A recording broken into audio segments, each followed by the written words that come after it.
Assalamualaikum warahmatullahi wabarakatuh. Innal hamdalillah nahmaduhu wa nasta'inuhu wa nastaghfiruh wa na'udzu billahi min shururi anfusina wa min sayyiati a'malina. May yahdihillahu fala mudilla lahu wa may yudlil fala hadiya lahu. Asyhadu an la ilaha illallah wahdahu la syarika lah wa asyhadu anna Muhammadan abduhu wa rasuluh la nabiyya wa rasula ba'da. Allahumma shalli wa sallim wa barik ala Muhammad wa ala alihi wa ashabihi wa man tabi'ahum bi ihsan ila yaumil qiyamah. Wa qala Allah ta'ala fi kitabihil karim, a'udzu billahi minasy syaithanir rajim. Bismillahirrahmanirrahim. Ya ayyuhalladzina amanu taqullaha haqqa tuqatih wa la tamutunna illa wa antum muslimun. Al-ayat amma ba'd. Jamaah kajian Rabu malam Kamis Masjid Nurul Fuad yang saya hormati, mari bersama-sama kita memulai kajian ini dengan mengucap basmalah. Bismillahirrahmanirrahim. Alhamdulillahirabbil alamin. Segala puji hanya milik Allah. Kita bersyukur atas segala nikmat, karunia, hidayah dan maunahnya sehingga pada malam hari ini alhamdulillah sekali lagi kita bisa bersama-sama menghidupkan masjid kita ini dengan sholat berjamaah, juga dengan amalan-amalan lain termasuk kajian ilmu. Mudah-mudahan dengan apa yang kita laksanakan ini dicatat di sisi Allah sebagai amal soleh kita masing-masing. Shalawat dan salam mudah-mudahan Allah limpahkan atas baginda Rasulullah Muhammad SAW, kepada keluarga, para sahabat dan kita sekalian yang senantiasa istiqomah dalam mengikuti sunnah-sunnahnya ila yaumil qiyamah.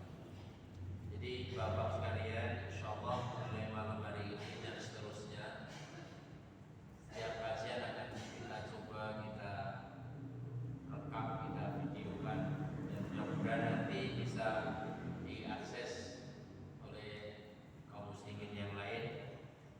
Tentunya di samping kita juga mengajak bersama-sama menghidupkan majelis ilmu, kita juga ingin masjid kita ini menjadi salah satu masjid yang bisa dikenal bukan hanya bangunannya yang megah, tetapi juga muatan kajian-kajian.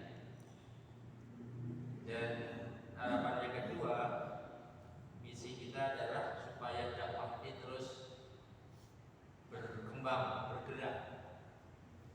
Kenapa? Karena memang kalau kita melihat kehidupan umat manusia di akhir zaman ini, bahwa tantangan dakwah itu sangat kuat. Dan bayangkan kalau manusia sudah tidak lagi menggerakkan dakwah, maka nanti kezaliman-kezaliman yang akan menguasai kehidupan kita. Kaum muslimin rahimakumullah, kita akan lanjutkan kajian syarah Riyadhus Shalihin, dan malam ini kita masih akan meneruskan hadis-hadis yang berkaitan dengan larangan berbuat zalim. Dan tampaknya tema ini memang kebetulan betul bahwa di negeri kita ini sedang diuji semaraknya kezaliman-kezaliman. Pada kajian yang lalu, beberapa hal yang bisa kita simpulkan. Pertama, bahwa hati-hatilah dengan doa orang-orang yang terzalimi. Apakah itu orang mukmin atau orang kafir atau orang yang fujur. Fujur itu ahli maksiat, lupa. Tapi kalau dia itu dizalimi, itu doanya juga mustajab.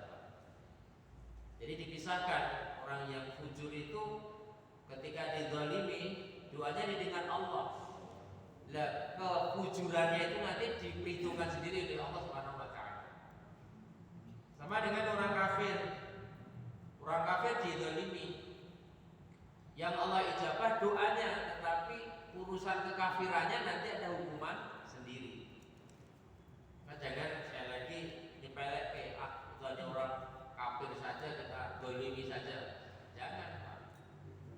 Dari mana kita tahu? Tentu dari kesimpulan hadis yang telah lewat. Ada dua hadis ya yang diingatkan kepada kita. Pertama hadis dari Anas, yang kedua hadis dari sahabat Abu Hurairah. Dari Anas bin Malik, hadis itu bunyinya begini: qala Nabi sallallahu alaihi wasallam, ittaqu da'watal mudhlim, atau ittaqu da'watal madlum wa in kana kafiran fa innahu laisa dunaha hijab. Takutlah kalian terhadap doa orang yang dizalimi meskipun diucapkan oleh orang-orang kafir, karena sesungguhnya tidak ada hijab atau penghalang atas doanya. Ini jelas kalimatnya itu tambah wa in kana kafiran, sekalipun orang yang kita zalim itu orang kafir. Kita supaya ittaqu, hati-hati. Kita bertetangga dengan orang kafir, sama-sama punya kebun, berdekatan dengan kebunnya orang kafir, itu jangan, atau berdagang sampingnya dengan orang kafir, jangan dizalimi. Misalnya kalau berdagang di samping orang kafir itu kiosnya berjejer gitu, terus ketika mereka belum datang kita melempar sampah atau apa di kiosnya orang kafir itu hati-hati Pak. Kalau sampai dia tersinggung, dia berdoa walaupun kafir, itu doanya tidak dihijab, tidak ada penghalang. Itu hadis yang dari riwayat atau jalur Anas. Sementara hadis yang dari jalur Abu Hurairah radhiyallahu anhu, dan hadis derajatnya hasan, artinya bagus. Baginda Rasulullah sallallahu alaihi wasallam bersabda, da'watul madlum mustajabatun wa in kana fajiran fafjuratu ala nafsihi. Kalau yang pertama tadi kafiron, yang keduanya adalah fajiron. Dan hati-hatilah terhadap doa orang yang dizalimi, pasti terkabul walaupun diucapkan oleh seorang yang fajir. Fajir itu orang yang suka berbuat jahat, ya, maling, ya semua perbuatan jahat lah itu, korupsi. Kenapa? Sebab kejahatannya itu akan kembali kepada dirinya, tidak dipisah Pak. Yang urusan fajir dia akan disiksa dengan kefajirannya, tapi karena dia dizalimi, Allah akan mendengar atas kezaliman yang dia rasakan itu. Iya, hati-hati ini dengan orang dua ini, kelompok ini, kafir dan fajir. Dan kalau orang kafir saja, orang fajir saja, begitu doanya didengar, lebih-lebih orang yang beriman. Di kita ini, ya, orang beriman sama-sama muslim, kemudian kita mendolimi, nah itu lebih cepat balasannya. Makanya lihatlah, saya ulang-ulang ini biar pada berpikir bagaimana ketika orang-orang soleh didolimi, ya, orang-orang yang membela dakwah Islam amar ma'ruf diintimidasi, bahkan sampai terjadi pembunuhan misalnya. Nggak nunggu tahunan itu Pak, langsung dibayar cash sama Allah. Nah sekarang kan belum kelar-kelar itu balasannya kan makin rumit kan itu. Nah kita tonton aja kapan endingnya. Nanti bisa bedah lagi lebih hebat gitu. Jadi saya ingatkan kepada siapapun yang mendengarkan nasihat agama ini, jangan sekali-kali menyakiti orang-orang beriman, termasuk orang-orang yang tidak beriman pun kalau nggak salah jangan disakiti. Ini dua hadis yang perlu kita perhatikan. Sampai-sampai kemudian di dalam kehidupan orang Arab, bangsa Arab itu sangat menjunjung tinggi, Pak. Ya, tidak mudah melakukan kezaliman. Kita kadang-kadang hanya nonton luarnya saja, ada hukum kisos ya gitu, tanpa melihat asbabnya. Orang Arab itu punya semacam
Sebab kezaliman itu hanya akan berakhir dengan penyesalan. Kalau panjenengan bapak-bapak lihat di YouTube tentang rekonstruksi kemarin itu ya, kan kayak bukan jenderal lagi ya kita lihat. Memang melas kita itu. Bintang 2 kalah ke bintang 3 itu kan tuh ya. Akhirnya kedua tangan di borgol. Melas sebetulnya Pak. Melas, kasihan gitu. Dan naudzubillah min dzalik, kita kaum muslimin harus berlindung kepada Allah. Jangan sampai seperti itu. Jangan sampai seperti itu. Ini Allah sudah kasih gambaran yang real di depan mata kita. Bagaimana orang lagi di puncak jatuh terhina karena kezaliman. Betul kata orang Arab bilang, "Fadzulmu akhiruhu ya'tika binadam." Karena kezaliman itu hanya akan berakhir dengan penyesalan. Namat uyunuka wal madlulu muntabihun. Matamu tertidur sedang mata orang yang didolimi selalu terjaga. Ini kiasan. Jadi orang-orang yang lagi gagah-gagahnya itu kalau berbuat zalim itu dianggapnya sepi. Tapi yang didolimi itu Pak nggak bisa tidur mereka. Hatinya teriris. Seperti ibunya almarhum Joshua itu barangkali nggak bisa tidur juga Pak. Saya kira juga sedih, teriris gitu. Butiran air matanya berjatuhan gak terhitung lagi. Itu berat itu. Itulah yang bisa menggoncang arsy itu di situ.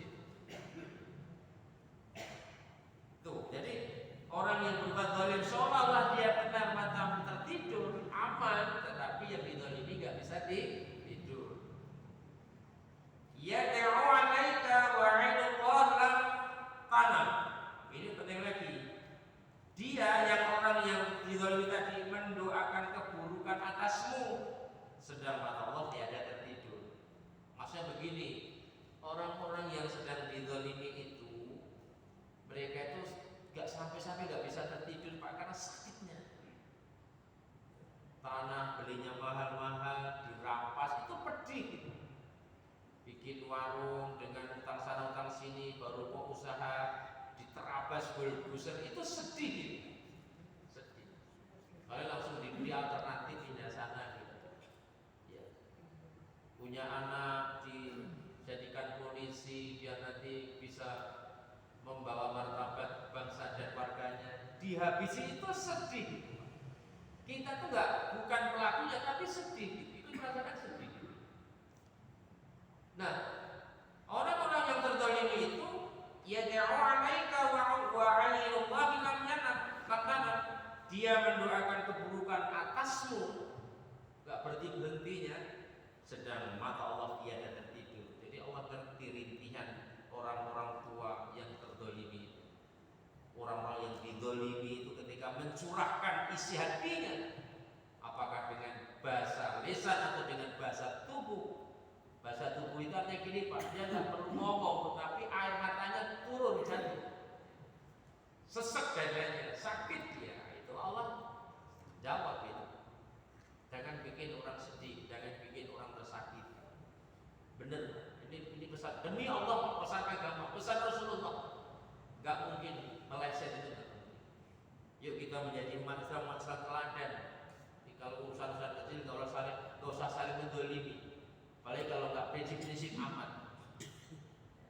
Kuncinya cuma satu, yang salah meminta maaf, yang merasa benar memberi maaf. Jangan sampai kita menghabisi nyawa orang, mengambil orang, itu udah keterlaluan betul.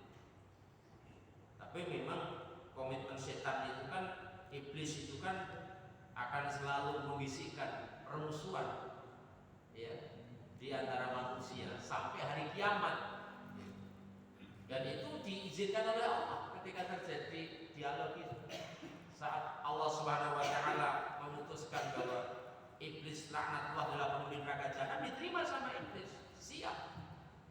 Kami menjadi penghuni neraka. Tapi tolong ditangguhkan, jangan sekarang dimasukkan. Kenapa? Saya ingin mencari friend, mencari teman. Ya nanti di neraka banyak teman. Kata Allah, silahkan cari sebaik-baiknya.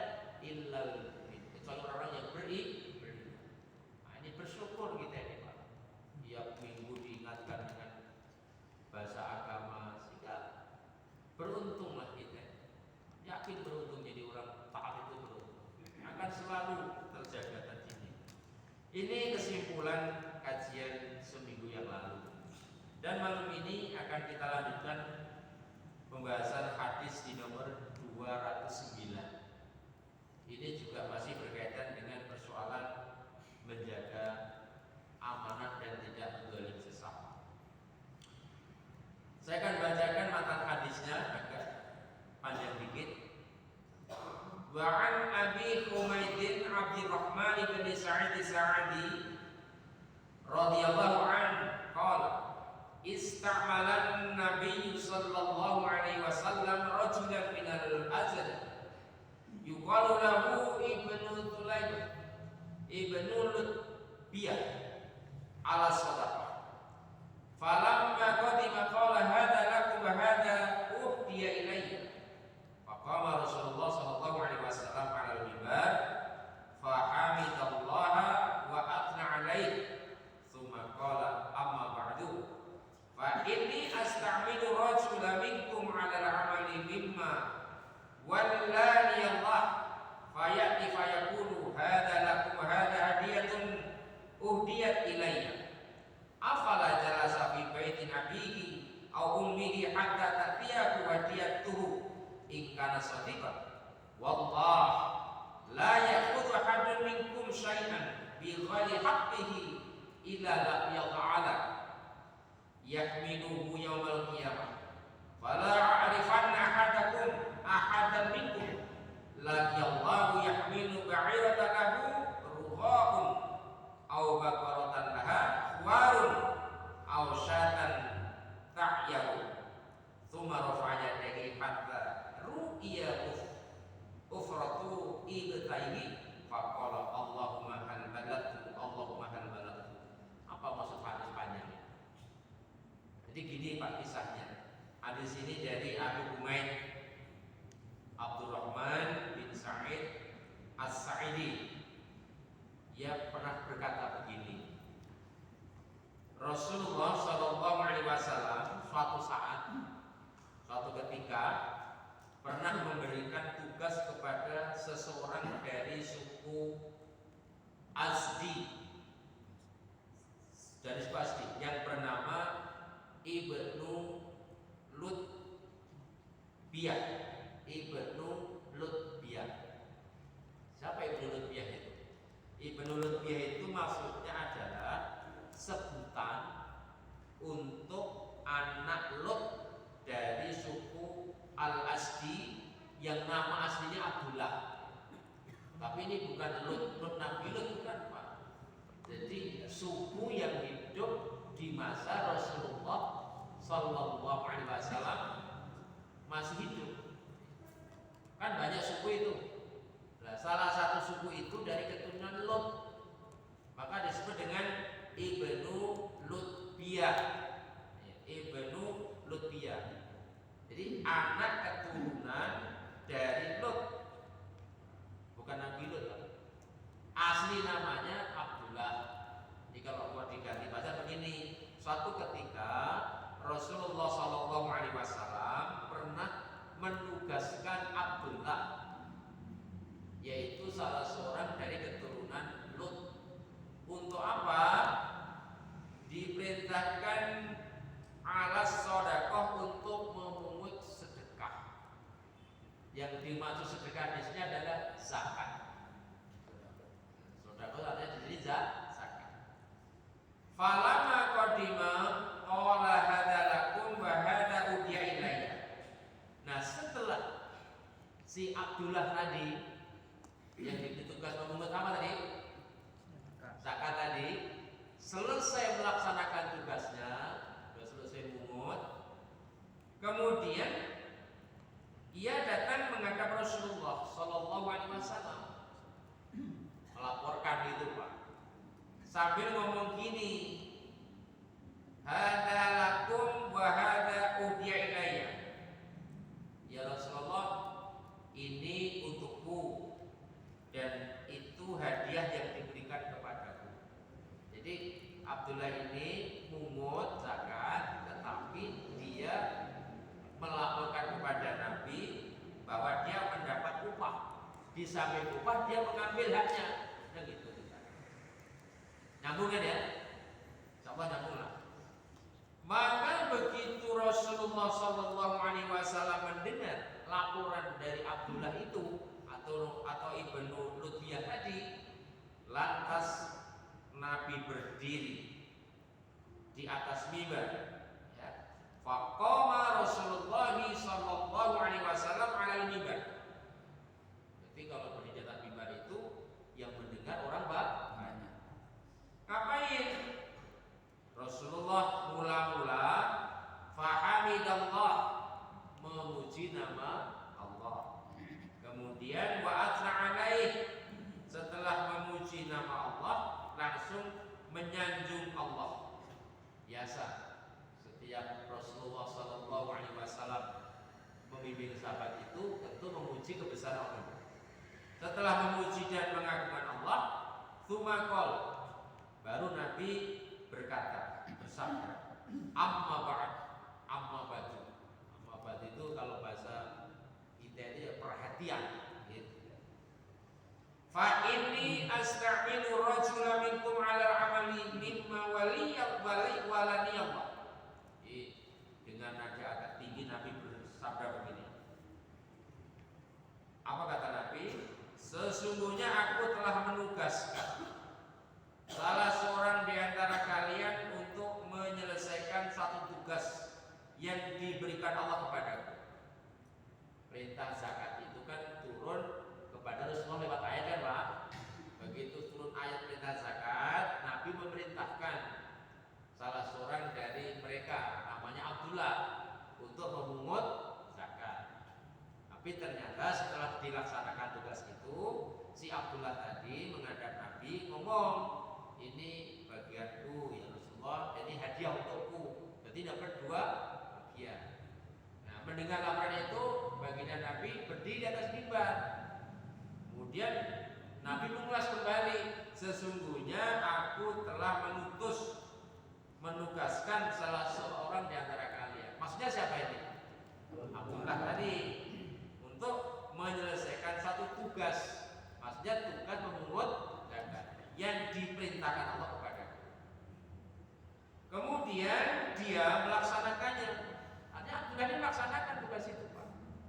Dan dia berkata, melaporkan, ini untukmu dan ini hadiah yang diberikan bagiku ya Rasulullah.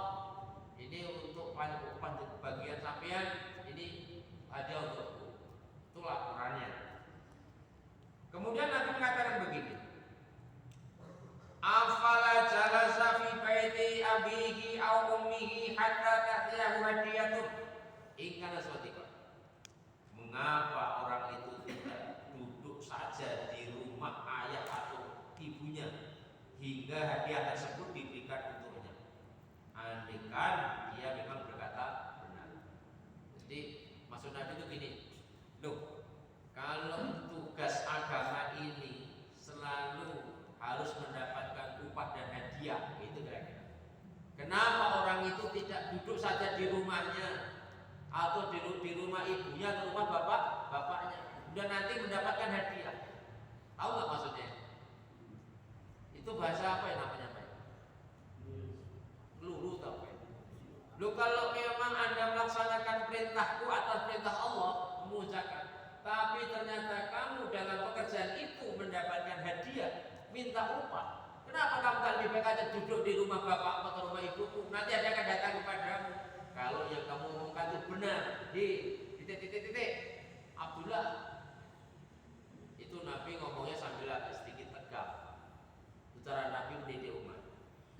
Nah, kemudian Nabi mengakhiri dengan sabdanya di atas mimbar. Dan ini kalimat ini terkenal dengan kalimat yang tegas. Wallah, demi Allah, la ya'khudhu ahadun minkum syai'an bighairi haqqihi illa laqiyallaha ta'ala. Demi Allah, tidaklah salah seorang di antara kalian mengambil sesuatu yang bukan haknya, melainkan dia akan menghadap Allah Ta'ala pada hari kiamat kelak dengan memikul sesuatu. Maknanya adalah bahwa orang-orang yang diberi tugas melaksanakan perintah agama dia tidak boleh diniatkan untuk mendapatkan hadiah dan upah. Itu maksudnya. Sebab apa? Siapa yang melaksanakan perintah Allah melalui Rasulullah seperti mengucapkan, kemudian dia niatnya untuk mengambil bagian, di sini dikatakan dia nanti akan menghadap Allah Ta'ala di hari kiamat dengan memikul sesuatu. Nanti ini kecuali Pak setelah turun surat At-Taubah ayat 60 bahwa orang-orang yang diberi tugas namanya amil, menguti, ngelola seluruhnya itu punya hak. Ini kan cuma mengambil udah langsung minta bagian, itu yang betul. Kemudian Rasulullah menguatkan dengan sabdanya, "Fala a'rifanna ahada minkum laqiyallahu yahmilu." Sungguh aku tidak ingin melihat. Ini bahasa apa gini? Fala sungguh a'rifanna ahadan minkum. Sungguh aku tidak ingin melihat salah seorang di antara kalian itu laqiyallah ketika menghadap Allah yahmilu ba'iran lahu ruqaun. Kalian saat menghadap Allah itu dengan memikul unta yang melenguh. Unta yang melenguh itu apa? Melenguh itu. Ya kalau suara kambing kan mengembek. Kalau ayam kan berkokok. Kalau unta namanya melenguh. Kalau kita kan oke, riak. Jadi ada bahasa tersendiri. Kalau bahasa unta dipakai untuk manusia nggak cocok. Misalnya fulan melenguh itu nggak pas pasangan. Tapi melenguh itu cocoknya untuk unta. Nanti ada orang datang menghadap Allah itu dengan memikul unta yang melenguh. Rasul nggak pengen umatnya itu. Dan juga ketika itu nanti ada orang aubakaratan laha khwarun. Jangan sampai ada orang menghadap Allah itu dengan memikul sapi yang menguap. Kalau bahasa sapi itu moh. Termasuk awsatan ta'aru atau datang di hari kiamat menghadap Allah dengan membawa memikul kambing yang mengembek. Artinya dia itu nanti akan dibebani dengan pungutan-pungutannya itu. Tsumma rafa'a yadayhi, kemudian Rasulullah mengangkat kedua tangannya hatta ruqiya ufratun ibtaihi, sampai kelihatan apa ya, ketiak Nabi yang putih. Nabi sampai doanya itu tinggi gini Pak, sehingga ketiaknya kelihatan putih, jubahnya melorot gitu kira-kira. Sambil Nabi berdoa, Allahumma ballagtu, Allahumma hal ballagtu 3 kali. Ya Allah, kata Nabi, bukankah aku telah menyampaikan? Bukankah aku telah menyampaikan? 3 kali diucapkan Nabi. Apa maksudnya Nabi kok berdoa Allahumma hal ballagtu? Maksudnya gini Pak, bahwa apa yang Allah perintahkan baik melalui Quran maupun hadis qudsi, tidak ada satupun yang tidak disampaikan Nabi kepada umat ini. Kalaupun kemudian umatnya, sahabat-sahabatnya menyelisihi, menyimpangkan dari perintah itu, Nabi sudah berlepas tangan. Ya Allah, sungguh sudah kusampaikan apa yang kau perintah. Engkau perintahkan memungut zakat, sudah kuperintahkan. Tapi kalau ada yang menyalahgunakan tugas di luar tanggung jawab, itu Rasulullah bukan. Dan ini menjadi catatan, tidak semua umat Rasulullah Sallallahu Alaihi Wasallam itu kemudian mengikuti secara tepat, kecuali orang-orang yang diberi bimbingan hidayah. Makanya yang namanya berbohong atau tipu-tipu, ya itu selalu akan ada. Walaupun Rasulullah Sallallahu Alaihi Wasallam sudah memberikan patokan-patokan, ini nggak boleh, ini nggak boleh, tapi nyatanya dilanggar. Nah, yang seperti itu doa ini menggambarkan Nabi tidak pernah menyimpan, tidak pernah menyembunyikan, tidak pernah mengkhianati ridha Allah. Semua sudah disampaikan kepada umatnya. Adapun kalau umatnya itu, baik itu pribadi-pribadi maupun kelompok orang, menyelisihi, itu sudah di luar tanggung jawab Rasulullah Sallallahu Alaihi Wasallam. Jadi kalau di antara kita ada yang melakukan kecurangan, nanti nggak bisa Pak. Kemudian waktu di akhirat itu akan minta pertolongan Rasulullah. Ya Rasul, kami ini umatmu, dulu tiap malam Selasa malam Kamis kami pengajian, tapi kami juga sepakat pas pulang pengajian kami nggak banyak balik minyak di Pertamina, bisa. Itu nanti kata Rasul, aku berlepas tangan. Udah aku sampaikan, nggak boleh begitu. Nah, maka hati-hatilah, jangan jangan rumongso, jangan merasa aman walaupun kita punya Allah, punya Rasulullah. Karena tidak mungkin dia akan membela kita ketika kita tidak mengikuti perintahnya dan melanggar apa yang dilarang. Andai saja setiap kaum muslimin dan seluruh manusia itu Pak mengikuti takaran kaidah ini, sungguh akan berpikir ulang untuk mengambil hak-hak yang bukan menjadi milik. Lebih baik dia ikat perutnya itu dengan tali apal ketimbang dia memasukkan sesuatu yang bukan hak. Lebih baik anaknya menangis malaman ketimbang dia harus memasukkan makanan yang bukan hak dari yang kita pilih. Ini luar biasa pelajaran agama kita ini. Maka kalau sudah disampaikan ini masih ada yang korupsi, sudah gak ngerti lagi mau pakai apa lagi dalilnya. Ini hadis yang nomor 209. Masih ada waktu. Kemudian akan kita tambah hadis yang nomor 210. Wa an Abi Hurairah radhiyallahu anhu 'anil Nabi sallallahu alaihi wasallam qala man kana 'indahu mudlamatun li akhihi min 'irdihi aw min syai'in fal yatahallalhu minhu al-yawma qabla an la yakuna dinar wala dirham in kana lahu 'amalun salihun ukhida minhu bi qadratin madlumatihi wa illam yakun lahu hasanatun ukhida min sayyi'ati sahibihi fa humina 'alaihi rawahu Bukhari. Ini cara membebaskan perbuatan zalim. Dari Abu Hurairah radhiyallahu anhu dari Nabi sallallahu alaihi wasallam beliau bersabda, barang siapa pernah berbuat zalim terhadap saudaranya. Baik, kita juga waspada.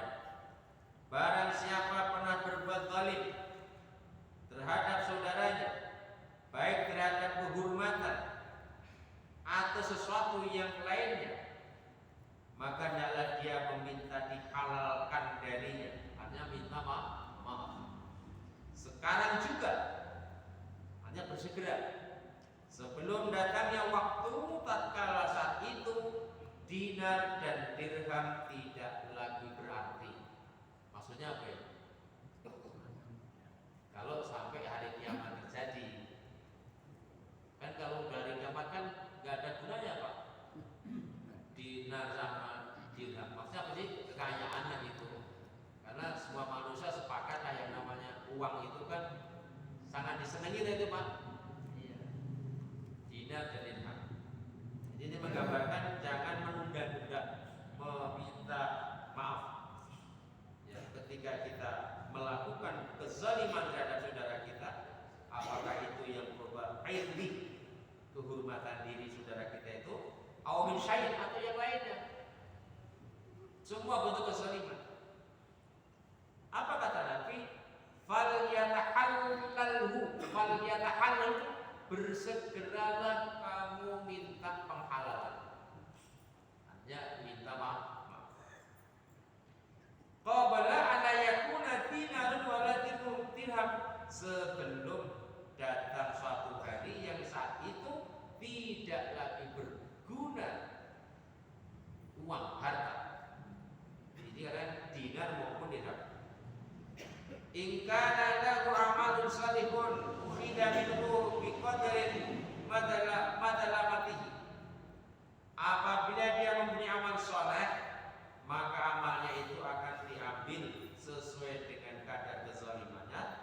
Dan apabila dia tidak mempunyai amal soleh, maka kejahatan orang yang dizalimi itu akan diambil dan dibebankan kepadanya.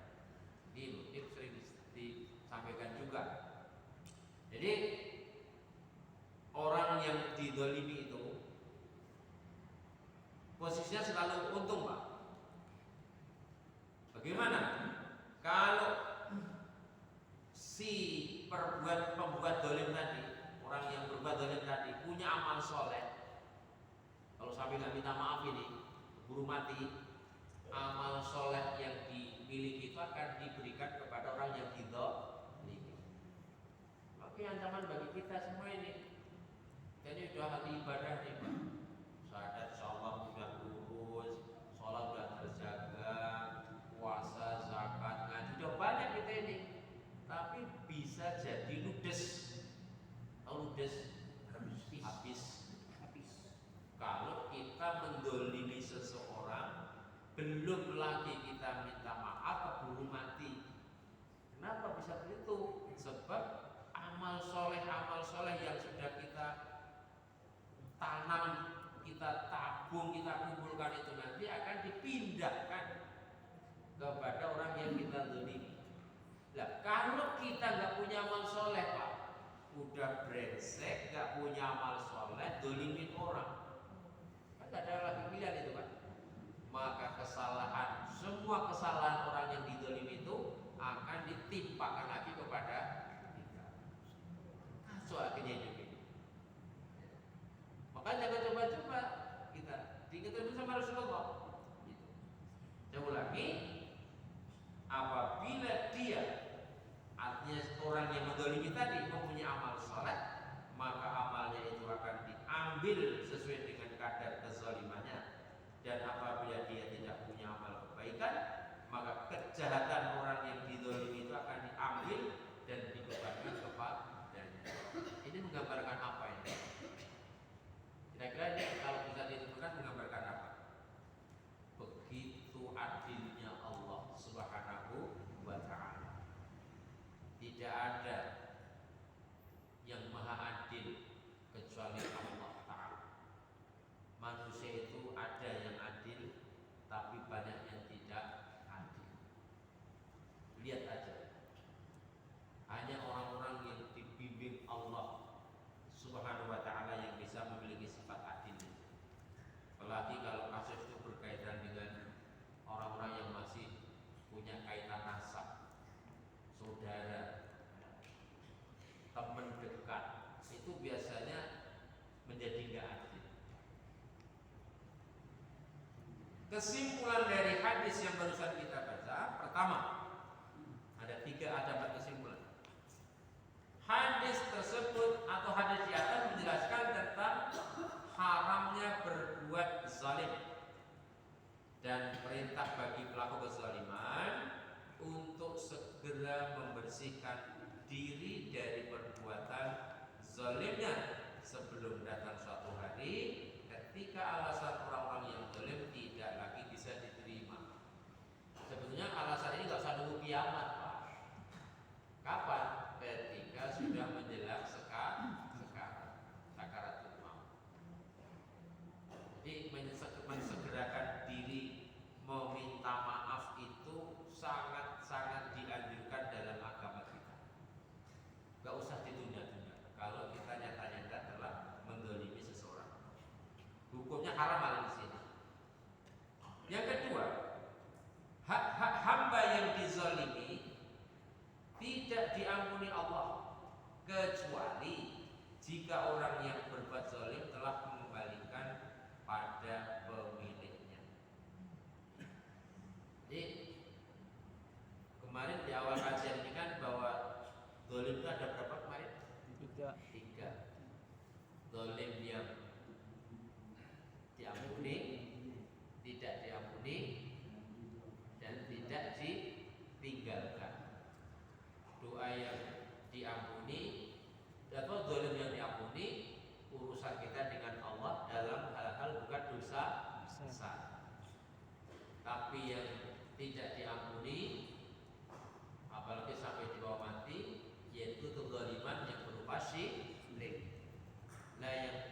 Kedzaliman tidak ditinggalkan adalah kaitannya antar sesama hamba, sesama manusia. Allah tidak akan mengampuni dosa kita ketika urusan kita dengan saudara kita belum beres. Nah, caranya adalah kalau itu menyangkut masalah benda atau barang, ya dikembalikan. Gitu. Makanya koruptor itu harus mengembalikan sebetulnya, Pak. Harus kembalikan uang itu. Misalnya kalau ada yang narii uang dari calon mahasiswa, ya dikembalikan.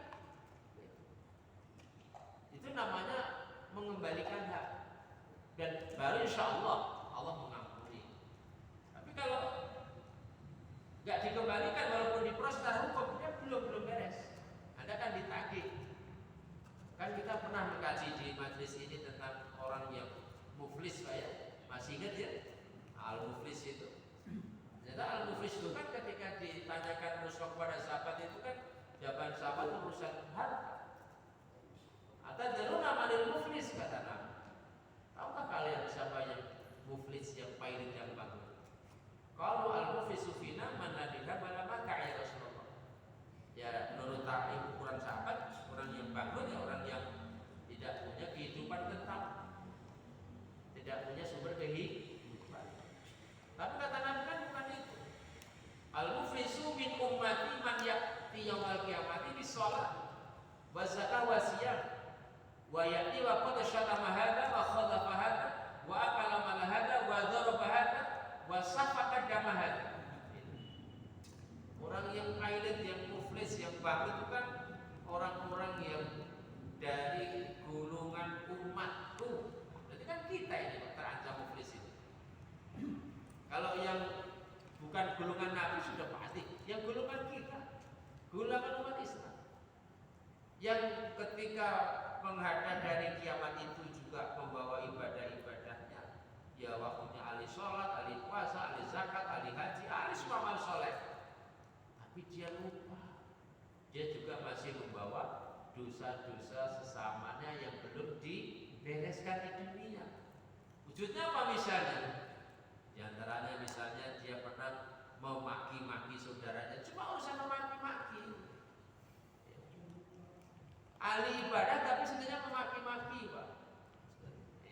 Yang dimaki-maki orang Islam. Salah sedikit maki-maki. Nah, belum minta maaf belum mati ya, tunggu nanti di sana. Itu ternyata ini. Satu memaki, yang kedua menuduh. Khotbah menuduh ke sana kemari. Orang nggak salah dibilang salah. Yang ketiga adalah wadorobahan, orang yang waktu di dunia itu senangnya ringan tangan, gaplok, mukul. Ya Pak Haji Mansur tidak itu berapa kali waktu jadi tentara mukul orang misalnya tidak gitu. Kalau Anda kan tinggal didatangi saja satu-satu. Ya mau masih sehat gitu. Kalau ada, tapi bukannya dulu nggak urusan itu ya aman aja. Ukuran obat dosis kan juga aja. Nolong orang, menyelamatin orang, aman gitu. Apalagi setelah memukul, ya. Wa akala malahada. Ya. Karena dia dulu juga waktu di dunia makan harta saudaranya. Kalau bahasa sekarang yang keren namanya apa Pak? Korupsi ya. Korupsi. Iya, termasuk nyuap itu masuk itu. Kembaliin. Kalau tidak pengen sengsara nanti. Nah, klimaknya yang paling tinggi wasafaka damahada, mudah mengalirkan darah saudaranya. Ini bahasa mudahnya itu gampang membunuh. Bangga kalau bisa membunuh. Wah itu jadi tuntutan luar biasa. Ini masya Allah Pak, kita ini punya agama, punya diajari ilmu-ilmu agama ini luar biasa. Bersyukur betul kita ini punya Allah, punya Rasul, punya Quran. Ada ulama-ulama yang mengingatkan kita, ada teman-teman sahih kita yang saleh. Sehingga peluang-peluang untuk salah itu mudah-mudahan menimpa kita. Dan ini kewajiban kita menyampaikan kepada sesama yang lain, pada anak-anak kita yang sekarang sedang naik daun, sedang sukses di usaha, sedang punya jabatan, diingetin semua. Bisa saja terjebak kita nanti kalau enggak diingetin terus. Jadi jangan dianggap saya Pak Ustadz Nurdin yang lain itu orang pintar, enggak. Orang paling aman enggak. Salah itu. Kami yang kebetulan berkiprah di dakwah ini antaranya juga sama. Bahkan lebih berat juga resikonya kan gitu. Jadi jangan dianggap kalau ada ustaz gini tuh itu paling aman masuk, belum tentu Pak. Kita nggak tahu sandungan hidup. Karena itu juga saling negur, saling ngetin. Kalau melihat ustaznya nggak benar, bapak ingetin. Ada yang selit punya utang nggak bayar, ingetin. Jangan nggak enak sama ustaz masuk ngadu utang. Tagih Pak, bener Pak. Saya dan ustaz yang lain itu nggak pengen ada urusan dari kiamat. Demi Allah takut. Itu kalau bapak cinta sama ustaz. Tapi kalau nggak cinta, ustaz punya utang nggak ditagih, itu bapak yang salah. Jadi kalau misalnya kita dikonfrontir, direkonstruksi, di akhirat kita bisa bilang, dulu nggak ada yang nagih, lupa kamu. Makanya bapak yang masukin neraka, makanya tagih kalau ustaz itu lupa. Nah hadis ini yang ketiga, bahwa dinar dan dirham merupakan sarana untuk memperoleh manfaat di dunia. Adapun kelak pada hari kiamat semua itu tidaklah bermanfaat. Dan inilah yang menyebabkan sebagian manusia terjebak dalam kezaliman. Ya rahimahullah, mudah-mudahan dengan kita mengkaji 1-2 ayat, 1-2 hadis ini betul-betul kita ditolong Allah. Kita tidak bisa sendiri, kita ditolong untuk tetap lurus di dalam menjalankan kehidupan kita yang fana. Amin. Semoga bermanfaat dan mari kita tetap istiqomah dalam menuntut ilmu, menghidupkan amal-amal saleh. Kita akhiri dengan doa kafaratul majlis. Subhanallah.